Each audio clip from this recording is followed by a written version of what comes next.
Hey everyone, Ashley Mailloux here with the Daily Racing Form. Woodbine's feature race this Saturday, May 13th, is their 8th race, the Grade 3 Whimsical at 6 furlongs on the synthetic. It's for fillies and mares, 4-year-olds and upward. We'll take a look at this field. 8 have been entered top to bottom. Some interesting names in here. Even money on the number 3, our Flash Drive, who was very impressive to close out her season last year as a 4-year-old. So just making that first start as a 5-year-old here in 2023. Baby No Worries is a horse that spent the winter down at Turfway Park and did quite well, picked up a win and also a second place finish in a stakes race. And then Hard Edge, a very speedy runner towards the outside who I think has a really nice draw in this spot. But let's dive right into it with the number 1, Miss Speedy, who certainly is named correctly. This horse does have some early speed, not necessarily as quick as the others, but does like to be forwardly placed. This is one of several in the field for trainer Mark Cassie. And just looking at her efforts, yes, she's 4 for 9 in her career. She was able to close out the 2022 season with a win, and then they put her in the Grade 2 Inside Information down at Gulfstream Park on the dirt, and she was forwardly placed but just could not hold up on the dirt with those fractions, and she tired. She didn't finish last in there. She faced some very nice horses such as Mary Quite Contrary, who took her show on the road and raced very well in this past meet at Keeneland. I just think she's certainly a different animal up at Woodbine on the synthetic. That has been her best races. She does have a good turf effort as well, so I think certainly can excuse her last start. She's been on the shelf since then, has a slew of workouts up at Woodbine, and they're all quite swift, so she looks ready to make her second start of her 5-year-old campaign for owner Gary Barber. The number 2, Forest Drift, 20-1 on the morning line. This one out of the Tiller barn, who was able to win fresh off the layoff. We're actually going to look at this race back on April 23rd up at Woodbine. I was race 7th on that day, and you can see Forest Drift 10-1 in this spot on the lead and just moving very comfortable. Now, I want to show this replay for a couple of reasons. The one you can see behind her on the inside is Owen's tour guide, who draws again in this spot, but she hit the front in here. She did have to work for it in the end. Other horses did kind of close late in here, including the one who tried to sneak up here. You can see trying to make that move on the inside, but is able to get the job done in here ultimately by a neck. Now, she is stepping up. Obviously, that's a sort of different waters in this Grade 3 event, especially when we start to talk to horses to her outside. Her only stakes try was sprinting on the turf. I'm willing to forgive that. You can see that was back on September 4th. We hadn't seen her since then until she raced late kind of in April. So she's intriguing, has been working well since that most recent effort, but a long shot here in this spot, just kind of on that jump up on class alone. The number 3, our Flash Drive, a 5-year-old, a daughter of a Go Sapper, is the morning line favorite at even money. I think this horse is going to take a ton of love in this spot. Just look at her record. Look at what she's raced and kind of go down the page. Grade 2 and Grade 3 events. She's fared well in them. She's been placed. Even took her show on the road at Belmont in 2022 and was second in the Grade 3 there. They've put her all over the place. And to see kind of how she wrapped up her campaign last season in the fall, had a second 2 starts back. We're going to take a look at the win in her most recent effort back on November 12th. You can see here, she's on the outside, the number 6. She gets in the clear, and she demolishes this field. It's not like she was a horse that just drew away in here and was on the top end throughout. She closed here, and she just looked like she had plenty left here, really kind of destroyed her competition in this spot. She's just making her first start this year. She's been training well. I think she's the one to beat in the spot, just looking at her races and her numbers. A lot of horses would certainly have to improve drastically to compete with her last race number, which is her career best, a 99 by her speed figure. Number 4, Owen's tour guide, is the race that we watched with Forest Drift. Now, this mare was able to close pretty nicely up the inside, but was second beaten by a neck. It's been a trend in her last 2 efforts, but I like that she was able to run so well off the shelf. I think she might have needed an effort. A very consistent type for underneath in the exotics. You can go down the page. The concern I have is if you look at the standard 12 lines, she hasn't been in the winner's circle in a very long time. She's 3 for 20 in her career and just 1 for 13 up at Woodbine. I will say, looking at her last effort, 5.5, probably a little bit short for her.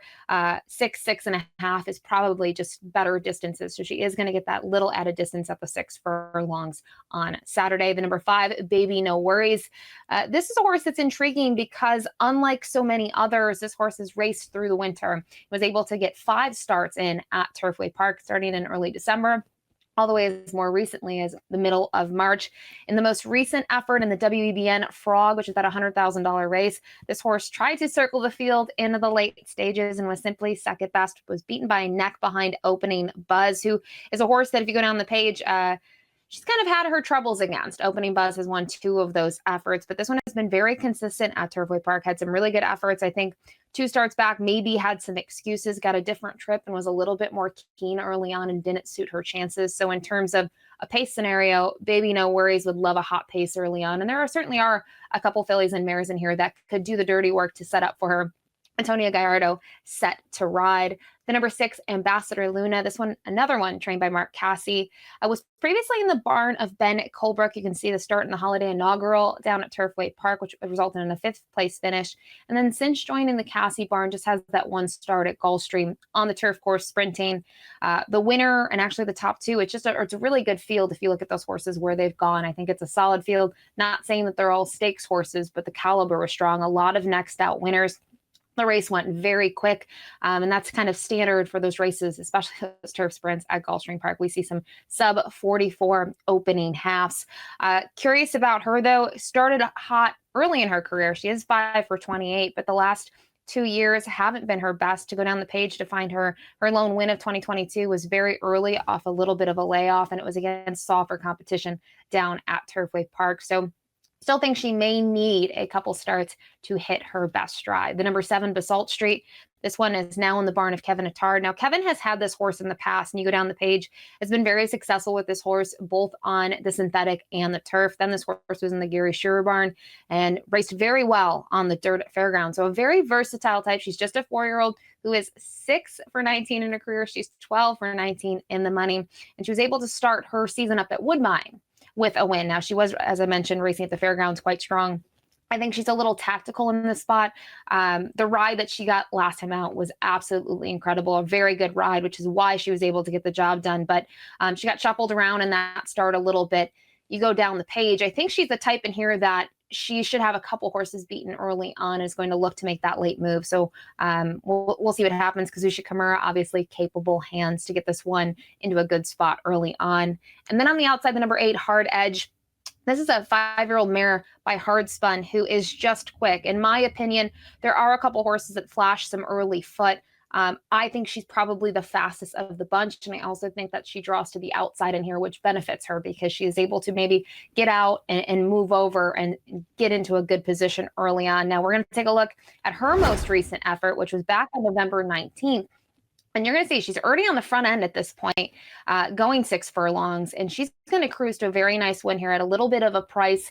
She's going to kick on. She's going to draw clear by almost 4 lengths. And while other horses are closing in here, she's still going, and they're unable to catch up with her in the end. Prior to that in her effort, she just got caught going 6.5. I do think 6 furlongs is probably her best distance. I know she's been competitive at others, but to me, this distance is her sweet spot. The question is, can she run well off a layoff? We saw last year when this happened, she actually wasn't as sharp in her first start out of the gate. And looking at her workouts, she's had some fast ones. It looks like her most recent work was just a maintenance work to get her ready for the Whimsical. But I think she has a big say in what happens in this race early on and how that sets up for other runners in the field. So that's the field of 8 for this year's edition of the Grade 3 Whimsical. And I think in terms of my language and how I talked about each horse, no surprise, I'm going to go with the number 3, our Flash Drive. I think in terms of figures, this mare is a standout. Anything close to one of her last several races, especially those last 2, I think that puts her in the winner's circle. Now, I will say, when you do look at her races, though, she has gone longer typically. 7 furlongs and 1.1 was that distance 2 starts back. But I think in terms of getting her prepped for this year, this is a great distance to start her at. So for me, go with the number 3, our Flash Drive. From there, I thought the 5, Baby No Worries, was intriguing. Just having a slew of starts this winter at Turfway Park, has a fitness edge and has some really good performances. I thought the effort last out made her very competitive in the spot. The 8, Hard Edge, I mentioned, has a lot to say in terms of the pace scenario, and certainly could see this one at least sticking around for a share. And then the number 4, Owen's Tour Guide, should get a pace set up in here and can maybe pick up a minor share in the end. But in the Whimsical, all eyes for me will be on the number 3, our Flash Drive. Good luck.